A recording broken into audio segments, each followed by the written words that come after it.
Praise the lord. ప్రభునందు ప్రియమైన సహోదర సహోదరులందరికీ నా హృదయపూర్వక వందనములు తెలియజేస్తున్నాను. మీరందరూ బాగున్నారా? మీరందరూ బాగుండాలని నా అనుదిన ప్రార్థనను నేను జ్ఞాపకం చేసుకుంటా ఉన్నాను. మీ యొక్క ప్రార్థన విన్నపములను కామెంట్ రూపంలో తెలియజేయగలరు. మీ కొరకు నేను అనుదినం తప్పకుండా ప్రార్థిస్తూ ఉన్నాను. మరియు మీకు కనుక ఈరోజు దేవుని వాగ్దానం యొక్క చిన్న వాక్య సందేశము అనుదినం మిమ్మల్ని ఆత్మీయంగాను బలపరుస్తుండగా రీతిగా ఉన్నట్లయితే, మీకు ఆశీర్వాదకరంగా ఉన్నట్లయితే లైక్ చేయండి, షేర్ చేయండి, సబ్స్క్రైబ్ చేయండి. మీరు బలపరచబడిన రీతిగా మీ ఆత్మీయులు కూడా వీడియోని షేర్ చేయవలసిందిగా కోరుతున్నాను. మిమ్మల్ని మీ కుటుంబాన్ని దేవుడు దీవించునుగాక. ఆమేన్.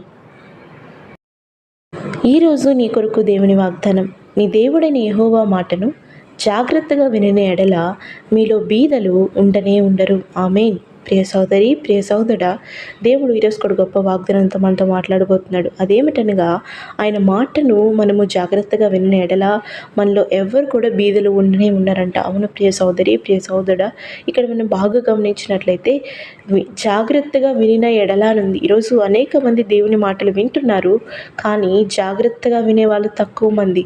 అందుకనే కొంతమంది మాత్రమే ఆశీర్వదించబడుతున్నారు. అవును ప్రియ సోదరి, ప్రియ సోదరుడా, దేవుడి మాట వినడానికి బీదలుగా ఉండడానికి ఏంటి యొక్క సంబంధం అంటే, అవును, దానికి దేవుడు చెప్తున్న మాట, ఆయన యొక్క మాటలు మనం విని ఆయన ఆజ్ఞానుసారంగా ఆయన చెప్పిన బాటలో మనం నడిచినడలా దేవుడు ఉన్నతమైన ఆలోచనలు మనకి ఇస్తాడు కనుక, ఆలోచనలు మనం కలిగి ఉంటే ఆ ఆలోచనల ద్వారా మనం నడుచుకుంటూ ఉంటాం కనుక మనం ఉన్నతమైన స్థాయిలోకి వెళ్తామని దేవుని యొక్క ఆలోచన. ఈరోజు ప్రియ సోదరి, ప్రియ సహోదరుడా, అవును, మన దేవుడు గొప్ప దేవుడు.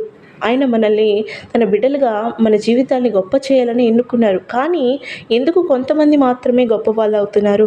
ఎందుకు కొంతమంది మాత్రమే అన్ని విషయాల్లో దీవించబడుతున్నారు అంటే, కొంతమంది మాత్రమే ఆయన మాటను జాగ్రత్తగా వింటున్నారు కనుక. అవును ప్రియ సోదరి, ప్రియ సోదరుడా, నువ్వు అనుకుంటున్నావా, ఇన్ని సంవత్సరాలుగా, ఇన్ని దినాలుగా నేను దేవుని వెంబడిస్తున్నాను, ఆయన మాటలు వింటున్నాను, అయినా కూడా నా యొక్క స్తోమత అంతంత మాత్రంగా ఉంది, నా యొక్క ఆర్థిక పరిస్థితి అంతంత మాత్రంగానే ఉంది అని నువ్వు బాధపడుతున్నావా? అయితే దేవుడి రోజు నీతో మాట్లాడుతున్నాడు. నువ్వు ఎక్కడో ఆయన మాటను వినకుండా అజాగ్రత్తగా విన్నావేమో, నువ్వెక్కడో ఆయన మాటను నువ్వు అజాగ్రత్తగా నడుచుకున్నావేమో. అందుకనే నీ జీవితంలో నువ్వు ఇంకా గొప్ప దానిగా, గొప్ప వ్యక్తిగా నువ్వు ఆశీర్వదించబడట్లేదేమో. ప్రియ సోదరి, ప్రియ సోదరుడా, నువ్వు దేవుని మాటను నువ్వు జాగ్రత్తగా విని ఆయన మాటలు నీ జీవితంలో అన్వయించుకునేలా దేవుని యందు భయభక్తులు కలిగి ఉన్న వారికి ఆయన జ్ఞానంను బోధిస్తూ ఉంటాడు. ఎక్కడికి వెళ్ళాలి, ఎక్కడికి వెళ్ళకూడదు, ఏం చేయాలి, ఏమి చేయకూడదు, ఎలా మాట్లాడాలి, ఎలా మాట్లాడకూడదు అని ప్రతి విషయాన్ని దేవుడు మనకి బోధిస్తూ ఉంటాడు. ఈరోజు ప్రియ సోదరి, ప్రియ సోదరుడా, అందుకనే ఆయన మాటను జాగ్రత్తగా విన్న ఎడల ఎవరు మనలో బీదలుగా ఉండరని దేవుని వాక్యం సెలవిస్తున్నది. అవును ప్రియ సోదరి, ప్రియ సహోదరుడా, మనము బీదలుగా ఉన్నామంటే ఇంకా మనము తక్కువ స్థాయిలో, ఇంకా మనము స్తోమత తక్కువగా, ఇంకా ఆర్థిక పరిస్థితులు అంతంత మాత్రంగానే మనం బాధపడుతున్నామంటే, ఎక్కడో మనం ఆయన మాటను నిర్లక్ష్యం చేస్తుంటాం, ఎక్కడో మనము ఆయన మాటను అజాగ్రత్తగా వినుంటాం. ఈరోజు ప్రియ సోదరి, ప్రియ సహోదరుడా, అనేక మంది భక్తుల జీవితం మనం బైబిల్ గ్రంథంలో చూస్తాం. ఆయన మాట విని ఆయన మాటకు విధేయత చూపిన వారికి, ఆయన ఆజ్ఞను వెంబడించిన వారికి, ఆయన ఆజ్ఞకు విధేయత చూపిన వారికి ఆయన ఉన్నతమైన ఆశీర్వాదాలు ఇచ్చి ఉన్నాడు.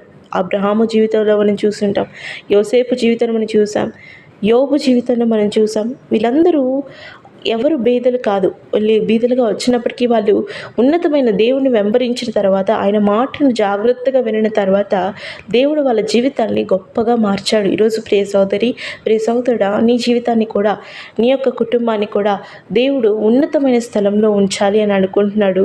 కానీ అలా ఉంచాలి, అలా నువ్వు ఉండాలి అనుకుంటే ఆయన మాటను జాగ్రత్తగా వినాలి. నువ్వు ఏదైతే వింటున్నావో, ఏదైతే నువ్వు ఆయన మాటలు వింటున్నావో, అది నీ జీవితంలో అన్వయించుకుంటూ ఆయన ఆజ్ఞలకు విధేయత చూపుతూ నడుచుకున్నట్లయితే ఆయన నీకు జ్ఞానాన్ని బోధిస్తాడు, నీకు ఉన్నతమైన ఆలోచనలు ఇస్తాడు. ఆ ఉన్నతమైన ఆలోచనని నీ జీవితంలో నువ్వు అన్వయించుకోవడం వల్ల ఉన్నతమైన వ్యక్తిగా నువ్వు తీర్చబడతావు. ఈరోజు ప్రియ సోదరి, ప్రియ సోదరుడా, నువ్వు అటువంటి ఆశీర్వాదాన్ని పొందుకోవాలనుకుంటున్నావా? అటువంటి గొప్ప వ్యక్తిగా నువ్వు అవ్వాలనుకుంటున్నావా? నేను బీద వ్యక్తిగా నేను ఉండాలనుకోవట్లేదు, నలుగురికి సహాయపడే యొక్క పరిస్థితిలో నేను ఉండాలనుకుంటున్నావా? అయితే దేవుని యొక్క మాటను జాగ్రత్తగా వినడలా నువ్వు ఉన్నతమైన స్థానంలో దీవించబడతావు. అవును అన్నట్లయితే ప్రార్థనలో ఏకీభవించు. ప్రేమ కలిగిన తండ్రి, మహోన్నతుడా, నీకే వేలాది స్తోత్రములు చెల్లించుకుంటున్నాం. అవును తండ్రి, ఈ మాటను జాగ్రత్తగా వినే ఎడల అయా మాలో ఎవ్వరు కూడా బీదిలో ఉండరని అయా నీ యొక్క మాట ఈరోజు సెలవిస్తున్నది నా తండ్రి. అయా నీకే వేలాది స్తోత్రములు. అవును, అనేక మంది బీదలుగానే ఎందుకు ఉండిపోతున్నారు, నీ బిడ్డలైనప్పటికీ ఇంకా ఎందుకు బీదలుగానే ఉండిపోతున్నారంటే అయా నీ మాటని ఎక్కడో వాళ్ళు అజాగ్రత్త చేస్తున్నారేమో. అయా వింటున్న ఈ బిడ్డల తండ్రి, జాగ్రత్తగా నీ మాటలు విని నీ యొక్క మాటలను, నీ యొక్క ఆజ్ఞలను వాళ్ళ జీవితంలో అన్వయించుకుంటూ భయభక్తులు కలిగి జీవించి ఉన్నతమైన ఆలోచనలు నీ ద్వారా వాళ్ళు కలిగి ఉండి ఉన్నతమైన వ్యక్తులుగా వాళ్ళు ఆశీర్వదించబడడానికి కృపను చూపించమని కోరుచున్నాం. అయా వాళ్ళ జీవితంలో ఏ విషయంలో అయితే వాళ్ళు అజాగ్రత్తగా నీ మాటను వింటున్నారో దాన్ని మీరు సరిచేసి ఉన్నతమైన వ్యక్తులుగా ఆశీర్వదించమని యేసు నామములో ప్రార్థించి వేడుకొంచున్నాము నా తండ్రి. ఆమేన్.